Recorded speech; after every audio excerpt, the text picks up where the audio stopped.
I'm Mocha Brown. This is Legacy Media Now. Welcome to the show. We have an update on the Nolan Wells case, guys.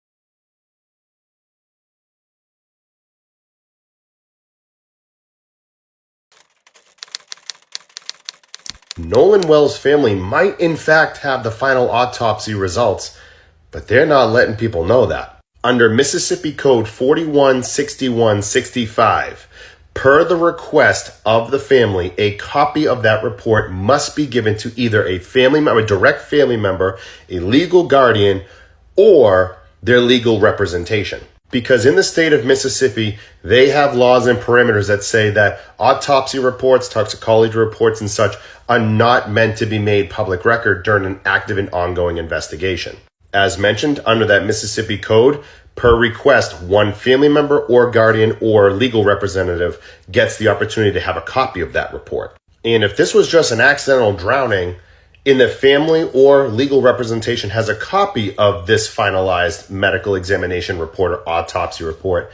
And like I said, this was just an accidental drowning. I almost feel like we would have heard that by now. But they're not talking about an accidental drowning. They're talking about something nefarious happening.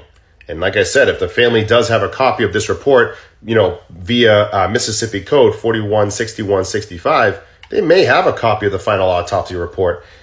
And they may know some things that we don't.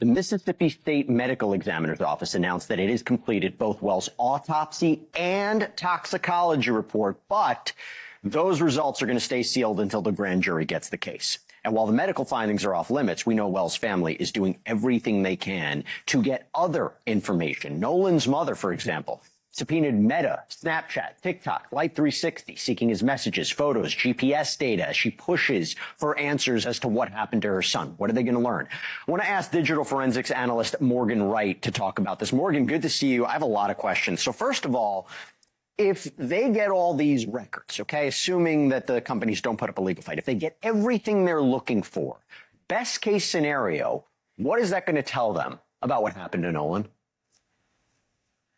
That's a good question, Jesse. The thing I would do is I would take all of that information, I would map it against the GPS we have from the boat, when it left, when it slowed down, when it sped back up, map that with the call, and then map all of the digital media and the time and date stamps and location to that. So you can kind of create like a kaleidoscope, just a compendium of things that show you the timeline. When were pictures taken? What kind of data is there? Was he seen on the island? Was he not? Was he seen on the boat? So, we don't know what we know until they get this information, but I would start with the timeline. So y'all, now the governor of Mississippi is mad. He's talking about he want Al Sharpton and Ben Crump out of his state. Talking about he gonna kick them out if they don't stop talking about Nolan Wells. See, I'm gonna tell you what it is. He wants us to be quiet. He wants them to be quiet. He wants them off the case, so that they can go ahead and rule it as a drowning, which is what they want, so they can go ahead and tell Nolan's parents to get on out of there and leave them alone. Governor Tate Reeves says many witnesses and public officials have been getting threats. They're just down here causing trouble, stoking racial tension. But you call out Reverend Al Sharpton and civil rights attorney Ben Crump for being racially divisive and stoking racial division in Mississippi when this is what you're doing. Your job is to tell Sheriff Ledbetter of Jackson County, as well as the district attorney, not to be making prejudiced statements in the case during an ongoing active investigation, as well as yourself, claiming that there is no foul play. These are prejudiced statements, and it's unfair to the Nolan Wells family. However, justice will prevail, justice for the Nolan Wells family. But it couldn't be any of this that's causing the tension in Mississippi, right? Not your history of wearing blackface in college. It's Ben Crump and Al Sharpton that's causing the tension during the investigation. Not the fact that you have not been transparent in this case.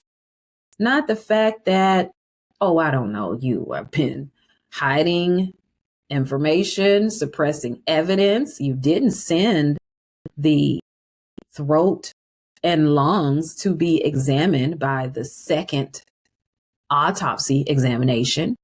No, you kept that, right? Because you knew those two organs could prove what actually happened to Nolan Wells. You knew that would give the COD, right? So you kept them. You're suppressing evidence. You're lying, you're hiding, and now you're protecting witnesses from idle threats? Stoking racial division for personal gains. Now, this doesn't make any sense. Look at this clip. When you make those types of threats against public officials, against possible witnesses, and against the folks that are involved in this investigation and the family, then you are also committing a criminal act, and that's going to be taken very, very seriously. Now, are you going to go after the people who sent that disgusting thing to the family of Nolan Wells? And Tate Reeves, did you not forget that in college you were part of the Kappa Alpha fraternity in Mississippi, where people wore blackface and had Confederate flags painted on their faces? Now, you denied that you ever did this, but it's guilt by association. So it's just so confusing to me that everybody is so quick to say that Ben Crump and Al Sharpton are just after money for personal gain, but they're just trying to get justice for Nolan.